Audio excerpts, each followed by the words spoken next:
রাস্তার পাশে সুন্দর সুন্দর বাগান।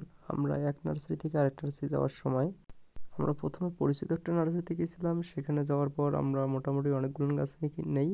নেওয়ার পর ওনার সাথে কথা হয় যে আমরা চাইনিজ কমলার গাছ নেব। তো চাইনিজ কমলার গাছ ওনার কাছে আমরা যতগুলো নেবো অতগুলো ছিল না। পরবর্তীতে উনি আরেকটা বাগান দেখিয়ে দিল যে ওইখানে তোমরা যাও, ওখানে গেলে মোটামুটি তোমার যতগুলো প্রয়োজন তোমরা পাবা। তো আমরা সবাই রওনা হলাম ওখানে যাওয়ার জন্যে।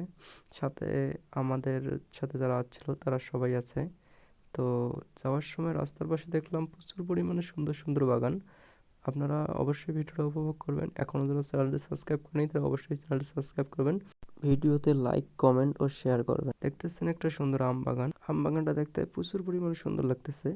আমরা রানিং অবস্থায় ভিডিও করছিলাম, যার কারণে হয়তো ভিডিওটা তেমন ভালো নাও হতে পারে। আপনারা একটু ম্যানেজ করে নেবেন।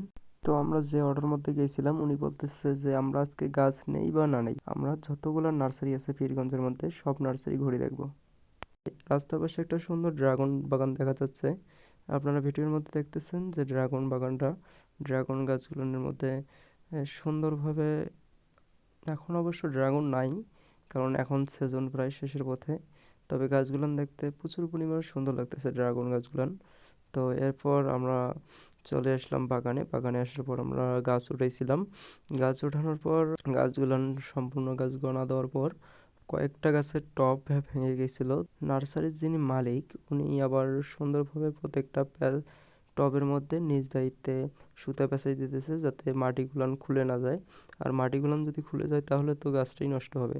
তো এর কারণে উনি সুন্দরভাবে টবগুলান পেঁচাই দিতেছে। দেখতেছেন এখানে আমরা শুধু আজকে কমলার গাছ নিছি।